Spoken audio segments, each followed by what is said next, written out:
ये आईसीसी की कमजोरी है कि वो एक ऐसा न्यूट्रल प्लेटफॉर्म होने के बावजूद मेंबर मुल्क को कन्विंस नहीं कर सकता। वो बात तो फिर रमीज राजा वाली आ गई जब वो उन्होंने स्पोर्ट्स की स्टैंडिंग कमेटी में बताया था कि क्योंकि इंडिया बीसीसीआई आईसीसी को पैसे देता है, वहां से बहुत सारा शेयर हमें भी आता है, तो हम उस तरह वो से नहीं रखते सिस्टम के अंदर। रिटर्न ले लिया जाए वंस फॉर ऑल, तो ये इस चीज को स्टैब्लिश कर लिया जाए जी कि पाकिस्तान भी वहां नहीं जाएगा। मेरा ख्याल है that is the only way. Doctor Qamar Cheema साहब, ये बताएं, अभी हमने होस्ट की है जो शंघाई तावन तंजीम, उसका इजलास था पूरी दुनिया से। शंघाई तावन तंजीम के जो मेंबर्स ममालिक के फॉरेन मिनिस्टर्स थे, तो जयशंकर साहब भी आए थे यहाँ पे, इंडियन फॉरेन मिनिस्टर। जाते हुए उन्होंने एक ट्वीट किया था हमारी हॉस्पिटैलिटी को, स्टेट के जो बाकी उनके साथ जो रवैया रखा गया, एक पीसफुल इन्वायरमेंट था, उसकी तारीफ की। अचानक ये क्या हो गया कि हिंदुस्तान जो है वो इससे फिर गया? और ये भी बताइएगा कि होस्टिंग राइट्स में, बजट में, रेवेन्यू में ये क्या कोई इंसेंटिव्स होते हैं? पाकिस्तान अगर मना कर देता है तो पाकिस्तान को क्या नुकसान हो सकता है? देखिए जी, ये सेकंड पार्ट तो प्योरली क्रिकेटिंग चीज है, मुझे इसका नहीं पता, लेकिन जी पहले पार्ट पे क्योंकि एज इंटरनेशनल एक्सपर्ट मैं बता सकता हूँ। देखिए, आपको याद होगा कि 2016 में एक सार्क कॉन्फ्रेंस पाकिस्तान में होनी थी, तो इंडिया ने कहा हम नहीं आ रहे, और उसके बाद बाकी ममालिक ने भी नो कर दी, तो वो सार्क प्रोसेस उस वक्त से डिसमेंटल हो गया है। अभी आप देखें कि ये जो एससीओ के हवाले से जिसका आप जिक्र कर रहे हैं, ये तो मुझे ऐसा लगता है कि जैसे जो डॉक्टर जयशंकर पाकिस्तान आए थे, वो बेसिकली एक मल्टीलैटरल फोरम के लिए आए थे, बायलैटरल फोरम के लिए तो नहीं आए थे। इस वक्त देखें, इंडिया की एक कंसिडर्ड ओपिनियन ये है कि हमें पाकिस्तान को मेन स्ट्रीम नहीं होने देना। जो इंडिया के फॉरेन पॉलिसी ऑब्जेक्टिव्स हैं, उनमें से एक ऑब्जेक्टिव ये भी है कि पाकिस्तान के साथ बायलैटरली इंगेज नहीं होने देना। पाकिस्तान को हमने कॉन्टिन्यूसली एक प्रायर स्टेट एस्टैब्लिश करना है कि जहां पे हम जाते नहीं। आप देखिए, पूरी दुनिया में जब जाते हैं तो वो पाकिस्तान के खिलाफ महाजराई खोलते हैं, इल्जाम लगाते हैं कि जी दहशतगर्दी करवाते हैं, so on and so fourth. तो अगर वो पाकिस्तान आ जाते हैं तो वो कहेंगे कि जी आप जाते भी हैं और इल्जाम भी लगाते हैं, तो बेसिकली वो जो इल्जामात की एक बुछाड़ हर जगह दुनिया में लगाते हैं, मेरा ख्याल है उसको मेंटेन करने के लिए उनको ये इन्होंने स्टांस ली है। दूसरी बात ये है कि पाकिस्तान, आपको पता है कि भारत के अंदर एक डोमेस्टिक इशू है, ये उनके लिए एक फॉरेन पॉलिसी इशू, इसको हम नहीं तस्वर करते, क्योंकि वो समझते हैं कि हमने जब भी भारत के अंदर एक खास किस्म का वोट लेना है, तो आपको याद है 2019 का इलेक्शन ही उन्होंने जी प्योरली पाकिस्तान बैशिंग पे जीता था, सर्जिकल स्ट्राइक हुई और वो सारा कुछ। तो वो नहीं चाहते कि हम अपनी पोजीशन चेंज करें। हो सकता है नरेंद्र मोदी साहब को 2024-29 में दोबारा इलेक्शन ही पाकिस्तान के खिलाफ जो है वो लड़ना पड़े और ये कहना पड़े पाकिस्तान जो है वो इसको इस्तेमाल करना पड़े। सो मुझे लगता है कि एससीओ को वो एक मल्टीलैटरल प्लेटफॉर्म समझ के कि जी पाकिस्तान उसमें जस्ट एज ए होस्ट है, वो आगे। आईसीसी भी उसी तरह, ये देखें, ये कोई बायलैटरल सीरीज तो नहीं है, ये आईसीसी की कमजोरी है। मैं समझता हूं, जैसे ये पहले चौधरी साहब बात कर रहे थे, ये आईसीसी की कमजोरी है कि वो एक ऐसा न्यूट्रल प्लेटफॉर्म होने के बावजूद वो मेंबर मुल्क को कन्विंस नहीं कर सकता। वो बात तो फिर रमीज राजा वाली आ गई जब वो उन्होंने स्पोर्ट्स की स्टैंडिंग कमेटी में बताया था कि क्योंकि इंडिया बीसीसीआई आईसीसी को पैसे देता है, वहां से बहुत सारा शेयर हमें भी आता है, तो हम उस तरह वो से नहीं रखते सिस्टम के अंदर। तो मेरा ख्याल है कि ये मेरा ख्याल है कि अगर रिटर्न ले लिया जाए वंस फॉर ऑल, तो ये इस चीज को स्टैब्लिश कर लिया जाए जी कि पाकिस्तान भी वहां नहीं जाएगा। मेरा ख्याल है दैट इज द ओनली वे।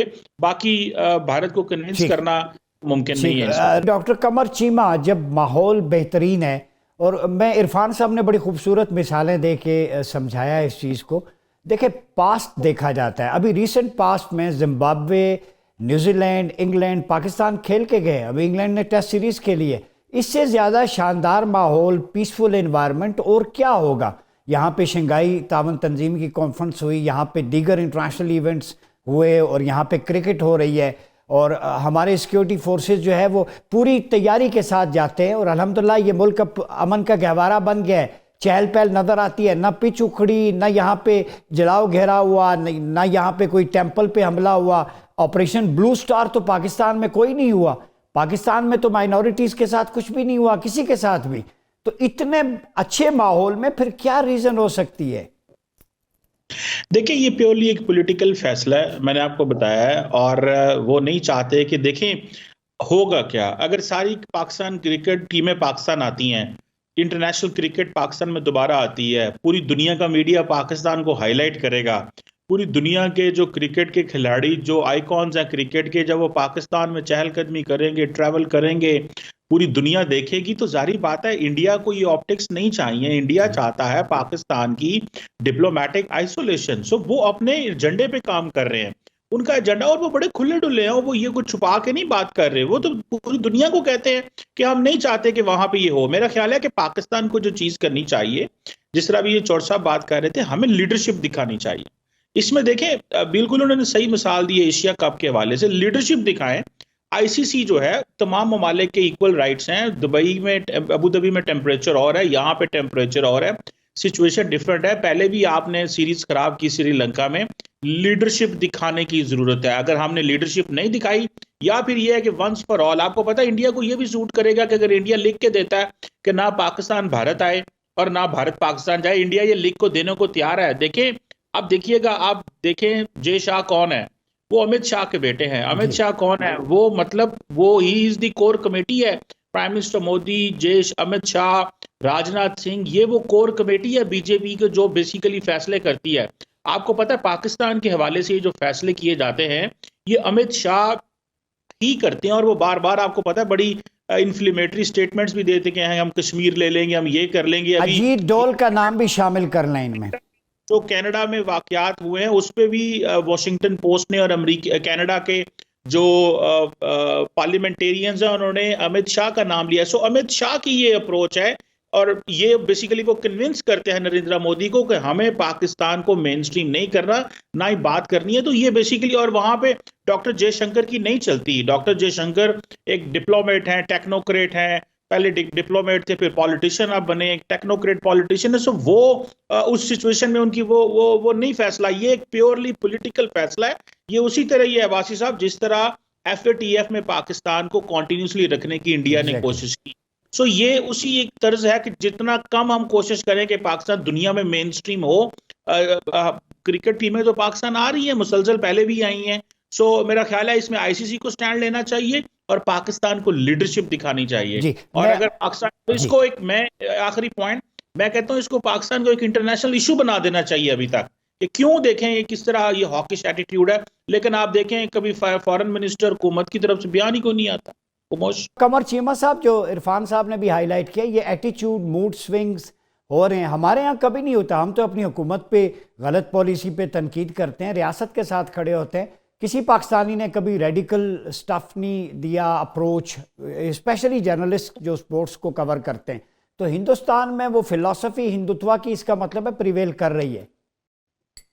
देखिए, इंडिया इतना बड़ा है कि वहां पे हर किस्म की थॉट्स के लिए, सोच के लिए स्पेस मौजूद है। और इस वक्त की जो मौजूदा पॉलिटिकल सेटअप है, उसको ये सूट भी करता है। और वो अपनी पॉलिटिकल, आप देखें, जो सोच है उसमें इसकी अक्कासी करते हैं, वो बोलते रहते हैं, मुसलसल कर रहे हैं। तो मुझे ऐसे लगता है कि ये उनके लिए एक नॉर्मल चीज़ है। देखें, उन्होंने दो महाज खोले हैं, और उन महाजों पे वो आज भी काम कर रहे हैं। एक महाज जो है वो आप देखें, ये जो खालिस्तानी है उनके बारे में है, और वो बेसिकली जो सिख हैं वो कहते हैं ये हमारे बारे में महाज है, खालिस्तानी तो बाहर हैं। एक बेसिकली उनको भी एक इंडिया के अंदर टफ टाइम है। दूसरा, ये हिंदू मुस्लिम डिवाइड जो है, ये प्राइम मिनिस्टर मोदी की पॉलिटिक्स का एक इम्पॉर्टेंट जो है ना वो एंगल है। सो वो, मैंने जैसे पहले आपको शुरू में कहा था कि पाकिस्तान को एक डोमेस्टिक इशू देखा जाता है, इसीलिए वो वहाँ पे, वो हमारे लिए वो फॉरेन पॉलिसी इशू नहीं है उनके लिए, बिकॉज उन्होंने पाकिस्तान को बार बार इस्तेमाल करना है। अभी फॉर एग्जांपल आप जस्ट बांग्लादेश में देखें कि वहाँ पे शेख हसीना वाजिद नहीं रही, तो उन्होंने तमाम जो मुसलमान है वहाँ पे उनको मिलिटेंट, इस्लामिस्ट और क्या क्या कहना शुरू कर दिया है। सो कंटिन्यूसली एक फ्रेमवर्क में देखते हैं, और वो उनको पॉलिटिकली सूट करता है बेसिकली। तो वो समझते हैं कि ये हमारी internal coherence, us versus them, ये चीज हम करते रहेंगे तो हमें इसका एक पॉलिटिकल एडवांटेज मिलता रहेगा।